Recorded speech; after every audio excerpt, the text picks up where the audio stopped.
Dear students, हम लोग ये हेडिंगें हैं जीएस टॉनिक करके जो बीपीएससी एडीओ सब के लिए अप्लीकेबल है TR4 के लिए, जिसमें 20-25 क्वेश्चन हम लोग कर रहे हैं। कल कुछ डिस्टर्ब था जिस कारण ना मिला, उसी कड़ी में देखते हैं।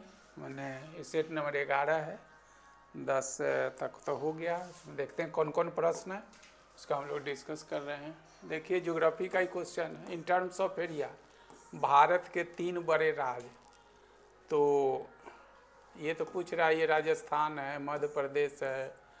ये अगर 3 से ज़्यादा पूछेगा तो इस पर जो होता है, चौथे पर होता है यूपी और 5वें पर होता है गुजरात। समझे? तो क्षेत्रफल के इन टर्म्स ऑफ एरिया सबसे बड़ा राजस्थान, दूसरे पर मध्य, इससे ज़्यादा कुछ नहीं रहेगा। 5वें पर जो है से गुजरात है, ये कर लीजिए। 3,42,000 है, 3,02,000 है, 1,96,000, तो उसकी कोई ज़रूरत नहीं है। तो इन टर्म्स ऑफ एरिया सबसे बड़ा राज्य जो है से राजस्थान है, दूसरे पर मध्य। जो प्रश्न पूछा है तो प्रीवियस क्वेश्चन है। अगर और कुछ बहकेगा तो चौथे नंबर पर यूपी है और 5वें नंबर से ज़्यादा कुछ नहीं रहेगा, गुजरात है। निम्नलिखित में से कौन सा एक भारतीय राज्य 3 राष्ट्रों से अंतर्राष्ट्रीय सीमा बनाती है? अरुणाचल प्रदेश। तो अरुणाचल प्रदेश आपका ये है। तो 3 राज्य कौन हो गया? ये हो गया आपका भूटान। समझे? इधर सिक्किम है, तो इधर नेपाल है। तो ये बता रहा है ये चीन, और ये जो है म्यांमार। समझे? अगर यहाँ सिक्किम भी, अगर दूसरा क्वेश्चन इससे होगा तो सिक्किम रहेगा, तो ये जो ये बनाता है। लेकिन यहाँ जो पूछ रहा है सिक्किम तो ऑप्शन में है नहीं, तो अरुणाचल प्रदेश। ठीक है, अरुणाचल प्रदेश का ये पूर्वी सीमा ही जो है से म्यांमार मतलब बर्मा से लगता है, दक्षिणी पश्चिमी हिस्सा भूटान से, और उत्तर में चीन रहेगा। ये पूछ रहा है, सीमाओं से लगता है। प्राचीन भारत का सुपर महाद्वीप, ये सभी होगा। ये कौन था? पेंजिया था। पेंजिया का विखंडन हुआ तो जो उत्तरी भाग हुआ, ये दक्षिणी भाग हुआ गोंडवाना लैंड। तो एक दिन चर्चा किए हैं, गोंडवाना लैंड, इसको अंगारा लैंड कहता है। तो इसी गोंडवाना लैंड के अंदर में क्या हो जाए, दक्षिणी भाग में दक्षिणी अमेरिका, अफ्रीका, ऑस्ट्रेलिया, और इसी में अगर रहेगा भाग था जो वर्तमान समय निम्न हुआ, इसी में अगर सभी में रहेगा तो इसमें और जोड़ लीजिएगा प्रायद्वीपीय भारत, माने दक्षिणी भारत। समझे? इससे ज़्यादा कुछ नहीं रहेगा। कार्बोनिफेरस युग में ये जो दोनों हुआ, इसी को टेथिस सागर कहते हैं उस समय। अभी में यही भूमध्य सागर है। सारा कुछ यहाँ से कर दिए। बुशमैन जाति कौन सा? बुशमैन जाति तो बोत्सवाना में निवास करती है, भी सही है। ये अखेटक है, भोजन संग्रह, मतलब क्या कहे इसको, क्या बंजारा कहिए अखेटक, और फूड गैदरर, मतलब ये संग्राहक। चींटियों को बुशमैन का चावल का उपयुक्त सही। तो बुशमैन जो कहाँ का? बोत्सवाना, मतलब ऐसे एक और भी बात आता है, यह अफ्रीकी महादेश का ये जो है जनजाति है बुशमैन। एक बार बीपीएससी, 2 बार तो बीपीएससी में आया हुआ है। तो इतना नहीं पूछा था, सीधे पूछा था किस महादेश में बुशमैन ट्राइब जाती है। तो यहाँ तो सब कुछ उससे पूछ दिया गया है। तो उपयुक्त सही अफ्रीका महादेश का हो गया। बाकू किसके लिए प्रसिद्ध है? खनिज के लिए। बाकू मतलब बाकू है कहाँ? तो अजरबैजान में। अजरबैजान जो है से यहाँ देखिएगा, जॉर्जिया, इधर अजरबैजान है, और ये आर्मेनिया है। तो ये अजरबैजान जो है से ये इसे, तो खनिज तेल के जाना जाता है। बाकू है कहाँ? तो अजरबैजान के क्षेत्र में है। और ये सब जो है अजरबैजान जो है से ये यूरोपीय, मैंने इसको लेता है यूरोपीय कंटिनेंट में। मुलायम लकड़ी के लिए कोंधारी वन, ये तो पढ़ने का चीज़ है। मुलायम दर मतलब कोंधारी वन जो होता है, कोंधारी मीन्स, इसके लिए एक और भी चीज़ जोड़ देते हैं, पोडोजोल। अगर इससे एक क्वेश्चन और बनेगा कभी तो नामक मिट्टी सबसे उपयुक्त होती है, ख्याल रखिएगा। ये पोडोजोल जैसे अंतर्राष्ट्रीय मिट्टी का वर्गीकरण है, ये अंतर्राष्ट्रीय इंटरनेशनल क्लासिफिकेशन है, इंडियन नहीं। इंडियन क्लासिफिकेशन में तो मिट्टी में पड़े हैं से उर्वरकता के दृष्टिकोण से भारतीय मिट्टी 4 ही वर्ग में बटा हुआ है, जैसे जलोढ़ मिट्टी, काली मिट्टी, लाल मिट्टी, लेटेराइट, लेकिन ICAR ने इसको 8 वर्गों में बांटा है। तो ये इंडियन सॉइल का क्लासिफिकेशन है, जो आप जानते हैं, चाहे लोग पढ़ते हैं कि जलोढ़ मिट्टी, काली मिट्टी, लाल मिट्टी, लेटेराइट मिट्टी, लेकिन इंटरनेशनल क्लासिफिकेशन है, GS का चीज़ है नहीं।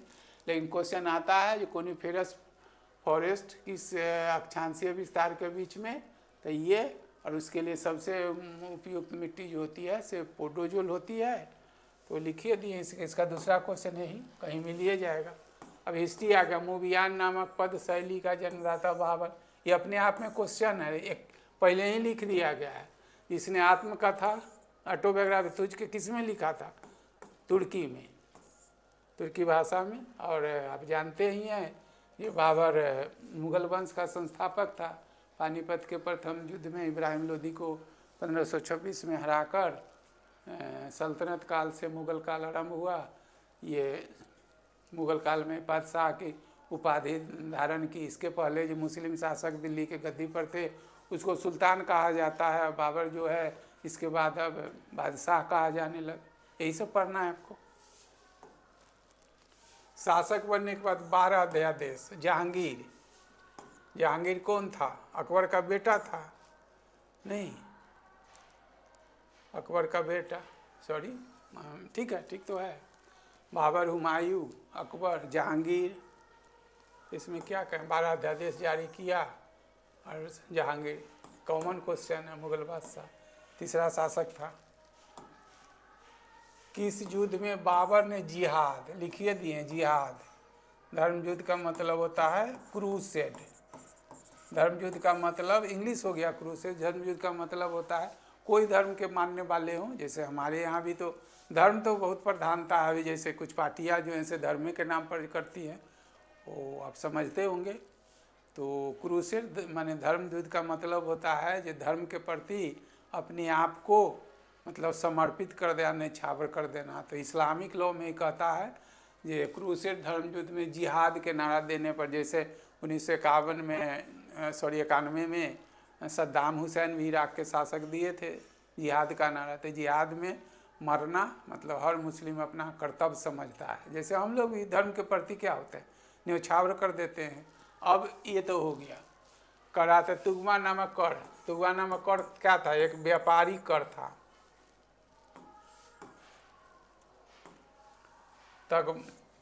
तुगमा नहीं, ये तगमा होता है। तो एक प्रकार का व्यापार कर था। इसको समाप्त कर दिया। युद्ध जीतने के उपरांत गाजी, गाजी का मतलब होता है जो किसी मतलब अपने धर्म के प्रति समर्पित हो जाए, मतलब वीर, ये भी कह सकते हैं। उपाधि धारण की थी किसके? खानवा के युद्ध में। खानवा का युद्ध जो हुआ था 1527 में, समझे, राणा सांगा के साथ लड़ा गया था, के साथ, समझे। ये भी अगर राणा सांगा को तीर नहीं लगता, ये घायल नहीं होता, तब भारत का इतिहास या मुगल का इतिहास कुछ और हो गया होता। ये तो आगे की बात है। तो पानीपत के प्रथम युद्ध में 1526 में इब्राहिम लोदी को हराकर दिल्ली के गद्दी पर बैठा और ये हो गया। दूसरा युद्ध जो है से खानवा राणा सांगा के साथ। राणा सांगा राजस्थान के शासक है जो है। तो उसी में सब कुछ एक्के में लिखा। जिहाद का नारा कब दिया, तगमा कर समाप्त किया, गाजी की उपाधि, से 4 क्वेश्चन है आपका, समझ रहे हैं ना। ABC के लिए नहीं है ये सब क्वेश्चन, जो है से समझ के पढ़ते हैं तो एक साथ 4-5। और जो और कुछ बोल रहे हैं सो तो किताब में है ही लिखा हुआ। भारत के प्रथम समूह कारण क्या था? डलहौजी का हड़प नीति, ठीक है, डॉक्ट्राइन ऑफ लैप्स, अंग्रेजों का धर्म हस्तर सैनिक सौ भी, डलहौजी का हड़प नीति के लिए जाना ही जाता है। डॉक्ट्राइन ऑफ लैप्स, हड़प नीति, समझे। 1848 से इसका 56 तक काल है। यही जो भारत में सबसे पहले ट्रेन चलाया, टेलीग्राफ चलाया, लेकिन डलहौजी का जो काल है यही है हड़प नीति। मतलब जो किसी, इसमें 3 तरह की बात है, जिसका कोई उत्तराधिकारी नहीं होता था, उसके सरकार जो है उसके संपत्ति को कन्फिस्केट अपने कब्जा में कर लेती थी, यही हड़प नीति थी। तो इसमें भी 2 था, जो वैसे शासक जो इसके अधीन होते थे, माने भारतीय शासक जो ब्रिटिश के अधीन होते थे, टैक्स चुकाते थे, लेकिन वो भी अगर किसी, मान लिया कि हमको आपको किसी को जो ऐसे उत्तराधिकारी माने नहीं है कोई संतान, तो गोद ले लेते हैं, तो गोद ले लेने वाला को तो पूरा अधिकार मिल जाता है। तो इसमें भी था जो गोद लेने जो उसके अधीन होता था, ऐसा कोई शासक है जिसका कोई उत्तराधिकारी सक्सेसर नहीं है, जिसको आप संतान बोलते हैं, तो नहीं है, तो उसके अनुमति से ही वो गोद लेता था, समझे, नहीं तो अमान्य घोषित कर दिया जाता था। तो उसका तो हो गया। और गोद लेने के जिसमें इसको अधिकार ही नहीं है गोद लेने का, तो उसका संपत्ति का क्या होगा। तो उसके संपत्ति को सरकार कन्फिस्केट माने अपना कब्जा में ले लेती थी, आज भी करती है। जिसका कोई धन का नहीं होता है तो उसमें सरकार कब्जा में ले लेती है, तो इसको कन्फिस्केट में जब्त करना, तो इसी के लिए वो जाना जाता था। तो डलहौजी जो है से भारत में रेल चलाने के लिए जाना गया, ठीक है, विधवा पुनर्विवाह के लिए भी जाना था, वीडियो रिमर्ज 1856 में, माने उसके काल में हुआ था, आगे चल के मतलब इम्प्लीमेंट हुआ, और हड़प नीति के लिए जाना जाता है डलहौजी। तो सारा कारण है। भारतीय राष्ट्रीय कांग्रेस के प्रथम बदरुद्दीन तैयब जी, ये तो कॉमन चीज़ है, रटने वाली चीज़ है, 3रा सेशन में ये बने थे। व्यक्तिगत, अब आ गया पॉलिटी, व्यक्तिगत स्वतंत्रता के लिए कौन सी रीट जो आती है, रीट याचिका दायर की जाती है, हैबियस कॉर्पस, इंग्लिश वर्ड है हैबियस कॉर्पस, इसका हिंदी हो गया बंदी प्रत्यक्षीकरण, माने बंदी को हमारे सामने लाओ, समझे, बंदी प्रत्यक्षी, ये हैबियस कॉर्पस जो है, इसका हिंदी हुआ बंदी प्रत्यक्षी। तो यही चीज़ जो है अगर पढ़ेगा इतिहास में, तो रॉयल टेक्ट जो है, जिसको रॉयल टेक्ट को काला कानून की संज्ञा दी गई है, वो 1919 का है। तो इसको तो थोड़ा ट्विस्ट करके यूपीएससी में ऐसे पूछा जाता है प्रश्न कि ये जो रॉयल टेक्ट जो काला कानून है उसका कहा जाता है क्यों, तो उसका एक और नारा है, ना दलील ना अपील ना वकील। हम ही को गिरफ्तार किसी भी मतलब कारण से अगर करती है तो हम लोग क्या करते हैं, मतलब हमारा अधिकार है, मतलब फंडामेंटल राइट है। कोर्ट के सामने पुलिस का काम है गिरफ्तार करने लगा, जे सर जो है से किए हैं, लेकिन हम तो क्या होगा, कोर्ट में अब पेश होंगे तो हम अपना पक्ष रखें, वो कहेगा जो नहीं गलत किया है, हमको सिद्ध करना है जो हमने गलत नहीं किया है। तो पुलिस का काम है गिरफ्तार कर लेना, और कुछ नहीं है। हम सही है कि गलत है, पुलिस की अकाउंटेबिलिटी नहीं है, माने उसको अधिकार ही नहीं है।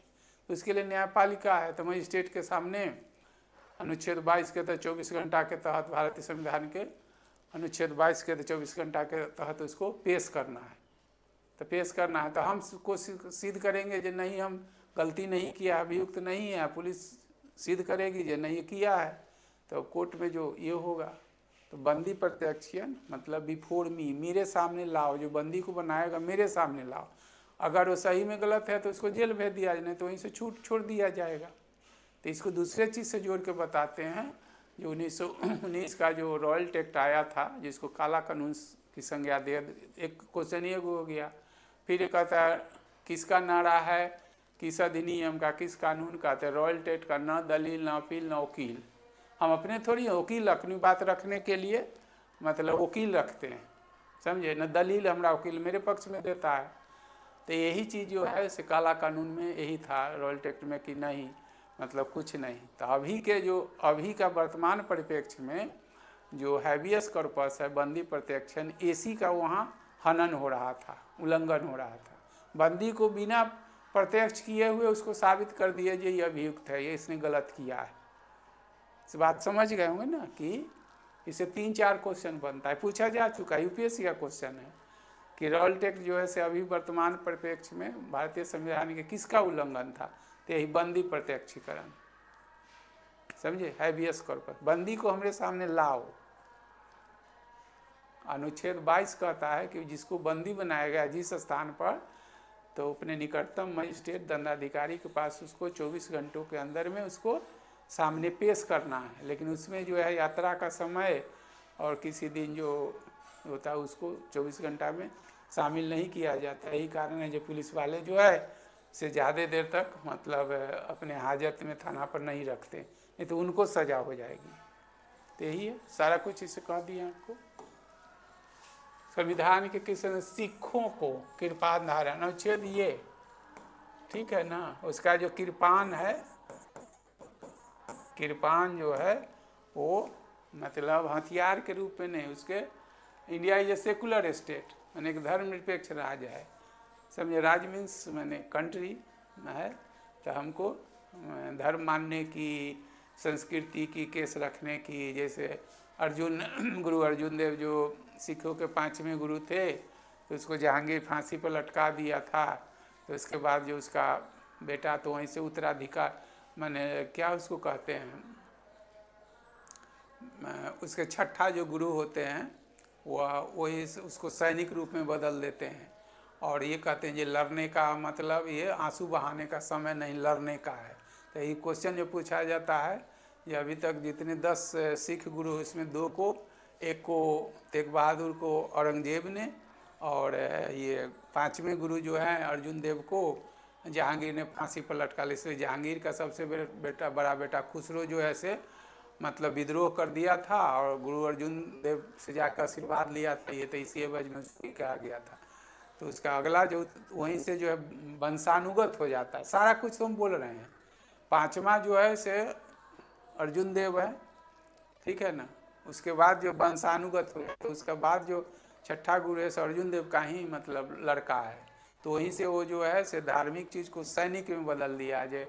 और ये भी कहा जो कारा कंगा, वहीं से बाल रखो, दाढ़ी रखो, अपने आप को मजबूत बना, मांस खाओ, मदिरा पियो, ये सब मैंने आंसू बहाने का नहीं, लड़ने का है। समझे। तो इस पूछा भी जाता है कि कौन गुरु जो है जो सिख धर्म को सैनिक रूप में बदल दिया था, ते ही। समझे। तो यहाँ कृपान जो धारण करना है ये हथियार के रूप में नहीं है, part and parcel of Sikh culture. समझे। मैंने सिख धर्म के संस्कृति का कृपान रखना, कारा पहनना, जैसे ये है। अभी देखिए संसद में भी कुछ वर्ष पहले हुआ था कि संसद में हथियार लेके नहीं जाना है, नहीं जाना है। तो हथियार वो थोड़ी है, उसका तो संस्कृति का, धर्म का एक हिस्सा है कृपान रखना। इसको आप तलवार बोलते हैं, छोटा बोलिए चाहे जो बोलिए, तो यही चीज़ है। 25 के तहत ही ऐसा मतलब करता है। भारत के कर मुख्य न्यायाधीश की नियुक्ति कौन करता है? राष्ट्रपति की पूर्व से भारत का मुख्य न्यायाधीश। समझे। एक्टिंग चीफ जस्टिस, एक्टिंग कार्यवाहक चीफ जस्टिस। ये जो है से आर्टिकल 126 के तहत किया जाता है। दूसरा क्वेश्चन इससे होगा तो कर लीजिएगा। एडहॉक, एडहॉक न्यायाधीश, एडहॉक जो होता है क्या इसको कहे, जस्टिस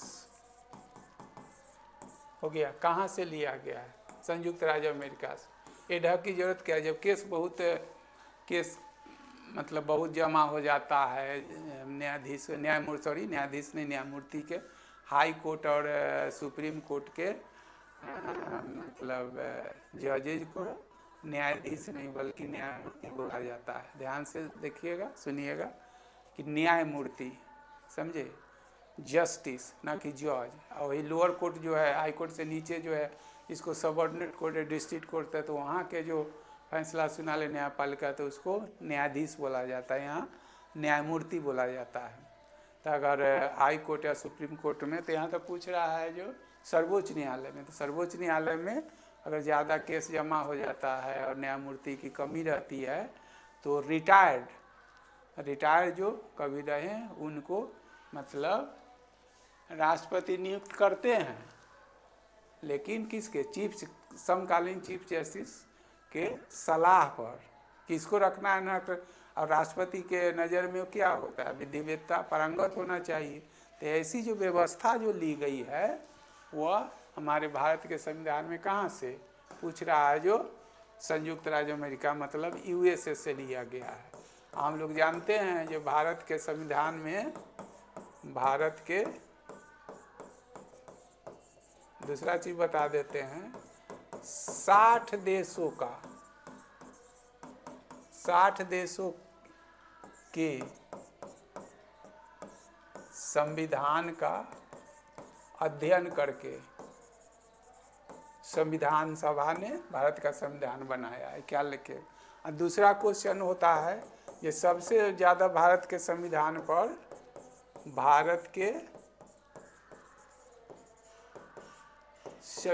पर सबसे ज़्यादा प्रभाव किसका है, तो 1935 के अधिनियम का। क्या रखिएगा यहाँ से जो क्वेश्चन जो आएगा, जो सब रनिंग क्वेश्चन है जिससे आपका एक एवरेज ये हो जाएगा, 2-4 को अच्छा ठीक कर दीजिएगा, ये सिलेक्शन होता है। और क्या जो पढ़ना है, जनहित याचिका PIL public interest litigation full form हो गया इसका, दोनों में। ठीक है, जनहित याचिका दोनों में, सर्वोच्च न्यायालय और उच्च न्यायालय दोनों में। और जनहित याचिका भारत के संविधान में कहाँ से लिया गया, भारत के संविधान में PIL जो है से USA के संविधान से लिया गया है। अगला क्वेश्चन यही होगा। अब PIL भारत में के लिए जाना जाता है न्यायमूर्ति PN भगवती के काल में ही ये आया था। इससे जितना क्वेश्चन है आपका यही करके देखिए ना, देखिए क्या कहीं का क्वेश्चन बनाइए, क्या रहेगा। क्वेश्चन तो एक बहाना है, तो अधिक से अधिक आपको उड़ेल कर दे दे, लेकिन ये लाभकारी तभी होगा जब पढ़े हुए, समझे, पढ़े हुए। नहीं तो पढ़िए, ना पढ़े हुए हैं तो पढ़िए, जो आपके पास मटेरियल है, नोट है, किसी का है, उसको देखिए जो वहाँ पर इससे ज़्यादा क्या है। अब आ गया बायोलॉजी, पृथ्वी जंतुओं के बीच में कनेक्टिंग लिंक कौन होता है, यूग्लिना होता है। इसको ग्रीन अलगी भी कहता है, हरा शैवाल, दोनों के बीच में। फाइलेरिया नामक रोग बाउचेरिया बैंकरप्टी से ये है क्या, तो ये प्रोटोजोअन्स है। अगला जो क्वेश्चन होगा, मतलब इतना नाम हो गया प्रोटोजोआ, तो होने वाला रोग जो है से किससे है, तो प्रोटोजोआ से होने वाला। प्रोटोजोआ जो होता है यूनिसेलुलर होता है, यूनिसेलुलर ऑर्गेनिज्म है, मतलब एक कोशिकीय ये जीव है। किस वर्ग में है, तो प्रोटोजोआ में। और उसका नाम क्या है जो कॉज करता है बाउचेरिया में, इसको फाइलेरिया, जिसको हाथी पाँव भी बोलते हैं, जो फूल जाता है, यही है। होएल स्तनधारी, तो पूछ रहा है जो स्तनधारी का, ये ऐसे थोड़ा इसमें ये हो गया है, होएल स्तनधारी है क्योंकि, तो होएल थी स्तनधारी का पहला मेमेटरी ग्लैंड, ये मेमेटरी ग्लैंड मैंने स्तन ग्रंथि, पुरुष में जो होता है कम विकसित होता है, महिलाओं में तो पहला लक्षण है मैमल का मेमेटरी ग्लैंड, स्तन ग्रंथि। तो पुरुष में जो ऐसे कम विकसित होता है, महिलाओं में।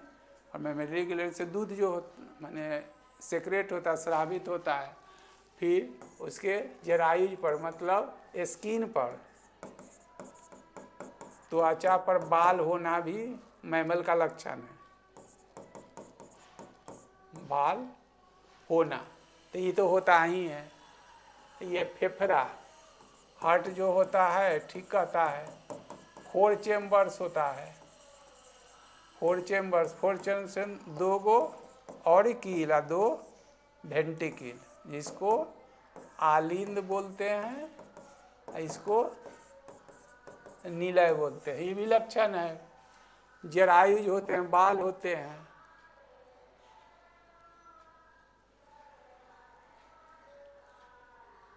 इसमें फेफड़े होते हैं, ये हृदय कशेरुक दंड होते हैं। तो ऐसा ऑप्शन दे दिया गया है जो ये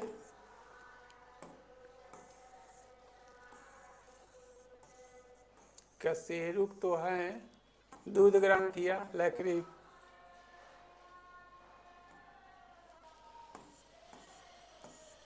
ठीक है। ये आंसर आपका ये होगा, दूध ग्रंथि जरायु वेल फोर, आंसर आपका ऐसा ऑप्शन कर दिया गया है जो रक्त में प्रतिस्पंदन, एंटी कोगुलेंट, एंटी कोगुलेंट जो होता है हिपेरिन होता है, मास्ट सेल से, ये अगला मास्ट सेल से निकलता है, स्रावित होता है, ख्याल रखिएगा। एंटीकोगुलेंट फाइब्रोनेंजियोन, जैसे एंटीकोगुलेंट फाइब्रोनेंजियोन जो है, फाइब्रोनोजेन से फाइब्रिन बनता है, यही जाल नुमा होता है। तो अगला क्वेश्चन आएगा, ये माने रक्त जो जमता है तो अंतिम रूप से कौन, फाइब्रिन, तो ओजेन है, ओजेन माने इनएक्टिव है, इनएक्टिव से ये क्या हो गया, एक्टिव हो गया, तो फाइब्रिन बनता है। तो अंतिम रूप से यही जाल जैसा बिछा देता है, जो रक्त जो हम लोग का क्लोट कर जाता है, जम जाता है, जिसका नॉर्मल ब्लड BCT जो कहता है, ब्लड क्लोटिंग टाइम 3 से 5 मिनट के बीच होता है नॉर्मल में। ग्लोबिन एक प्रकार का प्रोटीन है।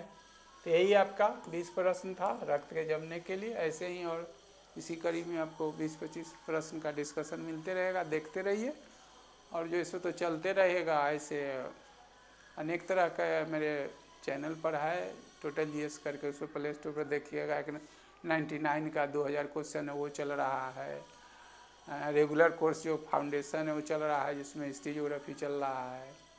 इसके अलावा और सब है, उसको देखते रहिए। और क्या किया जा सकता है, मैप का क्लास शुरू हो रहा है, ज्योग्राफी का 2-4 दिन में, बायोलॉजी का शुरू हो रहा है इसी वीक जाते जाते।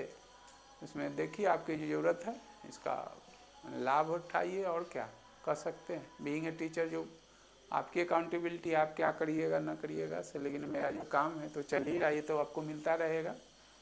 और सारा जो है डालते रहते हैं। देखिए आपको लगता है जो मेरे लिए उपयोगी है, कारगर हो रहा है सर का क्लास या वीडियो, तो लाइक सब्सक्राइब चाहे जुड़िए। इसमें क्या फी इतना नॉर्मल रख दिया गया है, पढ़ना चाहिएगा तो बहुत लाभकारी है, ना पढ़ना है तब तो बहुत तरह की बातें हैं। मार्केट में एक से एक टीचर हैं, एक से एक मटेरियल, एक से एक वीडियो है, वो आपको डिसाइड करना है।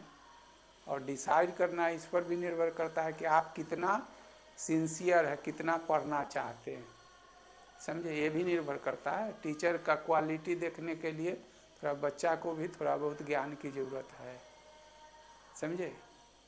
इसमें हम फिर आपको NCERT का ज्योग्राफी का बहुत जल्द पूरा 6 to 12 का ज्योग्राफी का जो है फुल डिस्कशन के साथ 1000 प्रश्नों को ला रहे हैं। फिर जिनको BPSC देना है, इनका ऑप्शनल है ज्योग्राफी, उनके लिए UGC नेट देना वो ला रहे हैं। मैप जैसे मैप तो बहुत जल्दी शुरू हो रहा है। बायोलॉजी का क्लास जो रहा है 2-3 दिन में, क्योंकि जिसमें आपको जुड़ना है, इंडिविजुअल जुड़ना है तो मैपिंग केवल पढ़ लीजिए ना। ज्योग्राफी तो चल रहा है क्लास, हिस्ट्री का भी जो फाउंडेशन बैच है उसमें चल रहा है, या फिर बायोलॉजी किसी को साइंस पढ़ना है तो बायोलॉजी शुरू होने जा रहा है बहुत जल्दी, 2-4 दिन में उसको नोटिस दे दिया जाएगा, उसमें पढ़िए।